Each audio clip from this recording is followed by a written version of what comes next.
ഭീഷ്മാചാര്യൻ മുന്നോട്ട് വെച്ചൊരു ചിന്തയുണ്ട്. സർവാഭരണ വിഭൂഷിതയായ ഒരു സ്ത്രീക്ക് അർദ്ധരാത്രിയിൽ രാജ്യതലസ്ഥാനത്തോടുകൂടി സുരക്ഷിതമായി സഞ്ചരിക്കുവാൻ കഴിയുമ്പോൾ മാത്രമാണ് ആ രാജ്യം അഭിവൃദ്ധി കൈവരിച്ചുവെന്ന് പൂർണ്ണമായി പറയുവാൻ സാധിക്കുന്നത് എന്ന്. ട്രാവൽ ന്യൂസിന്റെ ശ്രോതാക്കൾക്ക് നമസ്കാരം. രാഷ്ട്രീയ നേതാക്കന്മാർ തങ്ങളുടെ വ്യക്തിജീവിതത്തിലും പൊതുജീവിതത്തിലും കളങ്കമില്ലാത്തവരായിരിക്കണമെന്ന് ഉറച്ചു വിശ്വസിക്കുന്ന വ്യക്തിയാണ് ഞാൻ. ശുഭ്രവസ്ത്രധാരികളായി ജനങ്ങൾക്കിടയിലേക്ക് അവർ കടന്നു വരുമ്പോൾ ആ ധരിച്ചിരിക്കുന്ന വസ്ത്രത്തിന്റെ നൈർമല്യമെങ്കിലും ഹൃദയത്തിലും മനസ്സിലും പ്രവൃത്തിയിലും ചിന്തയിലും അവർ കാട്ടിക്കാട്ടണം, പ്രതിഫലിക്കണമെന്ന് ഞാൻ ഉറച്ചു വിശ്വസിക്കുന്നു. മുഖത്ത് ഫിറ്റ് ചെയ്ത കൃത്രിമത്വം നിറഞ്ഞ പുഞ്ചിരിയും പോളിഷ് ചെയ്ത വാക്കുകളും മനസ്സ് നിറയെ വികലമായ ചിന്തകളും ബോധമണ്ഡലം നിറയെ കാപ്പട്യവുമായി PR ഏജൻസികൾ ഒരുക്കിയ പുറം മൂടിയുള്ള പുറമേ വൃത്തിയുള്ള മാസ്ക് ധരിച്ചുകൊണ്ട് ഹൂ കെയേഴ്സ് എന്ന ആർജവത്തോടു കൂടി പറയുമ്പോൾ ഞങ്ങൾക്കൊന്നേ പറയുവാനുള്ളൂ, ഒന്നേ ഓർമ്മപ്പെടുത്തുവാനുള്ളൂ: we do care, we people do care and we care a lot. ജനങ്ങളാൽ തിരഞ്ഞെടുക്കപ്പെട്ട, ജനങ്ങൾക്ക് വേണ്ടി സേവിക്കേണ്ട, അവരുടെ ശബ്ദമാകേണ്ട ഒരു ജനപ്രതിനിധിയാണ് താങ്കൾ. താങ്കളുടെ രാഷ്ട്രീയം അതെന്ത് തന്നെ ആയിക്കോട്ടെ, താങ്കൾക്കൊരു അപച്ചയം പറ്റി എന്ന് വിശ്വസിക്കുന്ന ജനങ്ങളെന്ന്. Give a man a mask and then he would show his true self എന്ന വാചകം എവിടെയോ വായിച്ചതായി ഞാനിപ്പോൾ ഓർക്കുന്നു. അധികാരമാകുന്ന മാസ്ക് വളരെ ചെറിയ പ്രായത്തിൽ താങ്കൾ ധരിച്ചപ്പോൾ, അത് നൽകിയ പ്രിവിലേജിൽ താങ്കൾ മതിമറന്നപ്പോൾ, ഒരുതരം ഇൻവിൻസിബിലിറ്റി താങ്കൾ സ്വായത്തമാക്കി എന്ന് വിശ്വസിച്ചപ്പോൾ, അക്കൗണ്ടബിലിറ്റി എന്ന വാക്ക് താങ്കൾക്ക് മാത്രം ബാധകമല്ല എന്ന് വിശ്വസിച്ച് ഒരിക്കലും ചെയ്യാൻ പാടില്ലാത്ത കാര്യങ്ങൾ താങ്കൾ ചെയ്തു കൂട്ടിയപ്പോൾ, വേലി തന്നെ വിളവ് തരുന്ന അവസ്ഥ താങ്കളുടെ കൂടെ തോളോട് തോൾ ചേർന്ന് പ്രവർത്തിച്ചിരുന്ന സഹപ്രവർത്തകമാർക്ക് പലർക്കും താങ്കളിൽ നിന്നുണ്ടായപ്പോൾ, അധികാരത്തിന്റെ മായാലോകത്ത് ഉന്മതിച്ച് താങ്കൾ കാട്ടിക്കൂട്ടിയ നികൃഷ്ടമായ ചെയ്തികൾ താങ്കൾ പ്രതിനിധാനം ചെയ്യുന്ന രാഷ്ട്രീയ പ്രസ്ഥാനത്തെയും പ്രതിരോധത്തിലാക്കുമെന്ന് താങ്കൾ മനസ്സിൽ പോലും വിചാരിച്ചിരുന്നില്ല, അല്ലേ? പ്രണയമെന്ന കാൽപ്പനിക സങ്കല്പത്തെ പോലും താങ്കൾ കളങ്കപ്പെടുത്തിയപ്പോൾ, രാത്രിയുടെ യാമങ്ങളിൽ മാന്യതയുടെ മുഖംമൂടി ധരിച്ചുകൊണ്ട് സമ്പർക്കജാലകങ്ങളിലൂടെയും മെസ്സേജിംഗ് ആപ്പുകളിലൂടെയും ഒരു പ്രണയത്തിന്റെ സാധ്യതകൾ എല്ലാം തന്നെ താങ്കൾ വളരെ എഫക്റ്റീവായി ഉപയോഗപ്പെടുത്തിയപ്പോൾ, അക്കൗണ്ടബിലിറ്റിയെ കുറിച്ച് താങ്കൾ ചിന്തിച്ചിരുന്നില്ല. മുഖ്യധാരാ മാധ്യമങ്ങളിലൂടെ പരസ്യമായി താങ്കൾ നടത്തിയിരുന്ന സ്ത്രീവിരുദ്ധ പരാമർശങ്ങൾ ഞാൻ ഇന്ന് ഈ അവസരത്തിൽ ഓർത്തു പോവുകയാണ്. ഒരു ഇടതുപക്ഷ പാർട്ടി, ആ പാർട്ടിയെ പ്രതിനിധാനം ചെയ്യുന്ന ഒരു യുവജന സംഘടന, അവർ ആൺപെൺ വ്യത്യാസമില്ലാതെ കാലാകാലങ്ങളായി കേരളത്തിലെ പല ആശുപത്രികളിലും രോഗികൾക്കും അവിടുത്തെ അന്തേവാസികൾക്കും കൂട്ടുനിൽപ്പുകാർക്കും ഭക്ഷണം എത്തിച്ചു നൽകുന്ന ആതുര സേവനത്തെ താങ്കൾ അന്ന് വിശേഷിപ്പിച്ചത് അനാശാസ്യമെന്നാണ്. താങ്കൾക്ക് നേരെ നീണ്ട പല ആരോപണങ്ങളും താങ്കൾ പ്രതിനിധാനം ചെയ്ത സംഘടനയിൽ നിന്നും ഉള്ളതാണ് എന്ന് താങ്കൾ ഓർക്കുക. താങ്കളെ ജനപ്രതിനിധിയാക്കിയ താങ്കളുടെ രാഷ്ട്രീയ പ്രസ്ഥാനത്തിലുള്ളവരാണ് താങ്കൾക്കെതിരെ ഏറ്റവും കൂടുതൽ പരാതിപ്പെട്ടിട്ടുള്ളതെന്ന് താങ്കൾ മനസ്സിലാക്കുക.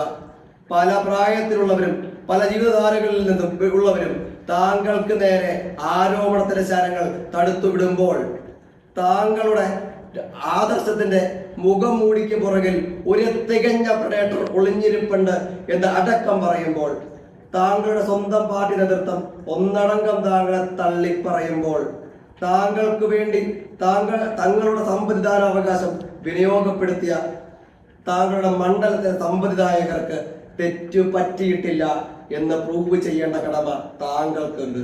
താങ്കൾ പ്രതിനിധാനം ചെയ്യുന്ന പ്രസ്ഥാനം, അതിന്റെ രാഷ്ട്രീയം അതെന്തുമാവട്ടെ, ആ പ്രസ്ഥാനം താങ്കളുടെ പ്രവർത്തികൾ കൊണ്ടിന്ന് പ്രതിരോധത്തിൽ നിൽക്കേണ്ട അവസ്ഥ സംജാതമായപ്പോൾ, പ്രിയപ്പെട്ട സുഹൃത്തെ, you are accountable and you are the only person who is accountable. താങ്കളുടെ ചെയ്തികൾക്ക് താങ്കൾ ഉത്തരം പറയേണ്ടി വരും. Your actions will have repercussions. താങ്കളുടെ ചെയ്തികൾക്ക് വലിയ പ്രത്യാഘാതങ്ങൾ ഉണ്ടാകും എന്ന് ഞാൻ ഓർമ്മിപ്പിക്കുന്നു. ഇന്നസെന്റ് അണ്ടിൽ പ്രൂവൺ ഗിൽറ്റി എന്നുള്ള നിയമത്തിൽ നിയമത്തിന്റെ ഒരു ഈ അവസരം മുതലാക്കി താങ്കളെ കല്ലെറിയാൻ ഞാൻ ആഗ്രഹിക്കുന്നില്ല. താങ്കൾ സുധൈര്യം കേരള ജനതയ്ക്ക് മുന്നിൽ അഗ്നിശുദ്ധി വരുത്തിക്കൊണ്ട് തിരികെ വരണം. അങ്ങനെ അഗ്നിശുദ്ധി വരുത്തിക്കൊണ്ട് താങ്കൾ തിരികെ വന്നു കഴിഞ്ഞാൽ താങ്കളെ കേരള ജനത സ്വീകരിക്കുമെന്നുള്ള ഉറപ്പ് ഞാൻ താങ്കൾക്ക് നൽകുന്നു. അതല്ലാത്ത പക്ഷം, ആരോപണങ്ങളിൽ കഴമ്പുണ്ടെന്ന് തെളിയിക്കപ്പെടുന്ന പക്ഷം താങ്കളെ കേരള സമൂഹം പുറംകാലിനടിച്ച് രാഷ്ട്രീയ മാലിന്യം എന്ന ചാപ്പ കുത്തി എന്നേക്കുമായി പുറത്താക്കുക തന്നെ ചെയ്യും. ആ കാര്യത്തിൽ താങ്കൾക്ക് സംശയം വേണ്ട, തെല്ലും സംശയം വേണ്ട. താങ്കളുടെ മടിയിൽ കനമില്ല എന്ന് താങ്കൾ ഉറച്ചു വിശ്വസിക്കുന്നുണ്ടെങ്കിൽ, താങ്കൾക്ക് നേരെ ഉന്നയിക്കപ്പെട്ടിരിക്കുന്ന ആരോപണങ്ങളിൽ കഴമ്പെന്നില്ല എന്ന് താങ്കൾ ഉറച്ചു വിശ്വസിക്കുന്നുണ്ടെങ്കിൽ, കേരള ജനതയ്ക്ക് മുന്നിൽ താങ്കൾ അത് പ്രൂവ് ചെയ്യുക, തെളിയിക്കുക തന്നെ വേണം. താങ്കളെ വ്യക്തിപരമായി ഞാൻ ആക്രമിക്കുന്നില്ല, അങ്ങനെ ആക്രമിക്കാൻ ആഗ്രഹിക്കുന്നുമില്ല. കാരണം അത് സഹിഷ്ണുതയുടെ രാഷ്ട്രീയത്തിന്റെ സംസ്കാരമല്ല എന്ന് ഞാൻ ഉറച്ചു വിശ്വസിക്കുന്നു. മാത്രവുമല്ല, കേരള രാഷ്ട്രീയത്തിൽ ഇതാദ്യമായി അല്ല ഒരു രാഷ്ട്രീയ നേതാവിന് നേരെ ആരോപണങ്ങളുടെ കൂരമ്പുകൾ തൊടുക്കപ്പെടുന്നത്. പക്ഷേ ആരോപണങ്ങൾ നേരിട്ട പല നേതാക്കന്മാരും പിന്നീട് അഗ്നിശുദ്ധി വരുത്തി പൂർവാധികം ശക്തിയോടുകൂടി തേജസ്സോടെ തിരിച്ചുവരവ് നടത്തിയിട്ടുണ്ട് എന്നൊരു ഓർമ്മപ്പെടുത്തലും താങ്കൾക്ക് നൽകുകയാണ്. താങ്കൾ തിരിച്ചറിയേണ്ട മറ്റൊരു വസ്തുത കൂടെയുണ്ട് രാഹുൽ, പ്രിയപ്പെട്ട രാഹുൽ. ഇപ്പോൾ അത് ഏറെക്കുറെ താങ്കൾക്കത് ബോധ്യമായി എന്ന് ഞാൻ വിശ്വസിക്കുന്നു. കോൺഗ്രസിലെ താങ്കളടക്കമുള്ള രാഷ്ട്രീയ നേതാക്കന്മാർ വളരെ ആർജവത്തോടുകൂടി അനുഷ്ഠിച്ചു വരുന്ന ഉതുകാൽ വെട്ടും ഗ്രൂപ്പ് രാഷ്ട്രീയവും അതിന്റെ പരിണത ഫലമായി 2021 പാളം തെറ്റിയ തീവണ്ടി പോലെയായിരുന്നു UDF. ഇപ്പോൾ പല വലുപ്പത്തിലുള്ള ചക്രങ്ങളാൽ മുന്നോട്ട് ഏന്തി വലിഞ്ഞ് UDF നീങ്ങിക്കൊണ്ടിരിക്കുമ്പോൾ ആ തീവണ്ടി 2026 ലക്ഷ്യസ്ഥാനത്തെത്തും എന്നുള്ള പ്രതീക്ഷ ആർക്കുമില്ല. ഐക്യ ജനാധിപത്യ മുന്നണി എന്നത് പേരിൽ മാത്രം ഒതുങ്ങിയപ്പോൾ ഐക്യം എന്നത് പേരിൽ മാത്രം ഒതുങ്ങിയപ്പോൾ മുന്നണിക്കുള്ളിൽ വിഭാഗീയ സ്വരങ്ങൾ ആളിപ്പടരുമ്പോൾ രാഷ്ട്രീയ പ്രസക്തി ഉണ്ടായിരുന്ന ഘടകകക്ഷികളെ ഏകപക്ഷീയമായി നിങ്ങൾ പുറത്താക്കിയപ്പോൾ പകരം രാഷ്ട്രീയ പ്രസക്തി നഷ്ടപ്പെട്ട ശരശയ്യയിൽ മരണം കാത്തു കിടക്കുന്നവയെ പകരം നിങ്ങൾ കൂടെ കൂട്ടിയപ്പോൾ 2021 നിങ്ങളുടെ തീവണ്ടിക്ക് പാളം തെറ്റി രാഹുൽ. ലക്ഷ്യസ്ഥാനത്തിന്റെ പാതി വഴി പോലും കടക്കുവാൻ നിങ്ങൾക്കന്ന് സാധിച്ചില്ല. അന്ന് നിങ്ങളുടെ പതനമുറപ്പിച്ചത് ഏകപക്ഷീയമായി എടുക്കപ്പെട്ട ഒരു രാഷ്ട്രീയ തീരുമാനമായിരുന്നെങ്കിൽ 2026 നിങ്ങളുടെ പതനമുറപ്പിക്കുവാൻ പോകുന്നത് നിങ്ങൾ പ്രതിനിധാനം ചെയ്യുന്ന പൊളിറ്റിക്കൽ ഇൻസ്റ്റബിലിറ്റി അഥവാ രാഷ്ട്രീയ അരക്ഷിതാവസ്ഥയാണെന്ന് കേരളത്തിലെ ജനങ്ങൾക്ക് ഇന്ന് ബോധ്യപ്പെട്ടിരിക്കുകയാണ്. ജനങ്ങളിത് ബോധവാന്മാരാണ്. ജനങ്ങൾക്ക് വേണ്ടത് വികസന കാഴ്ചപ്പാടുകളാണ്, അതിലുപരി പൊളിറ്റിക്കൽ സ്റ്റെബിലിറ്റിയാണ്. അത് ഇന്നത്തെ പ്രതിപക്ഷത്തിന് തീണ്ടാപ്പാടകലെയാണ് എന്നതാണ് യഥാർത്ഥ വസ്തുത.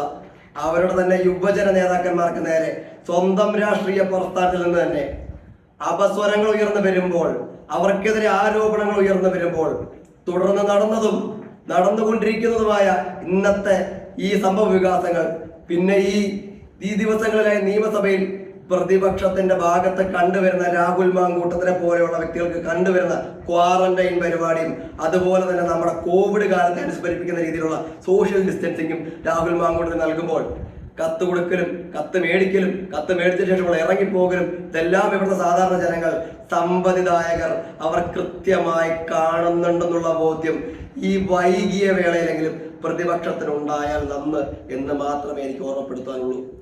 2 വരികൾ ഞാനിവിടെ അറിയാതെ ഓർത്തു പോവുകയാണ്. 2-4 ദിനം കൊണ്ടൊരുത്തിനെ തണ്ടിലേറ്റിയതും ഭവാൻ, മാളിക പുറത്തേറിയ മന്നന്റെ തോളില് മാറാപ്പ് കയറ്റിയതും ഭവാൻ. ജനാധിപത്യത്തിലെ ദൈവതുല്യവും ഭഗവാൻ സമവുമായ സ്ഥാനം ഈ നാട്ടിലെ സമ്പതിദായകർക്കും സാധാരണ ജനങ്ങൾക്കുമാണെന്ന് ഞാൻ ഉറച്ചു വിശ്വസിക്കുന്നു. ആ തിരിച്ചറിവ് രാഷ്ട്രീയ കക്ഷികൾക്ക്, രാഷ്ട്രീയ കക്ഷി മുന്നണി ഭേദമന്യേ എല്ലാ രാഷ്ട്രീയ പ്രവർത്തകർക്കും ഉണ്ടാകട്ടെ.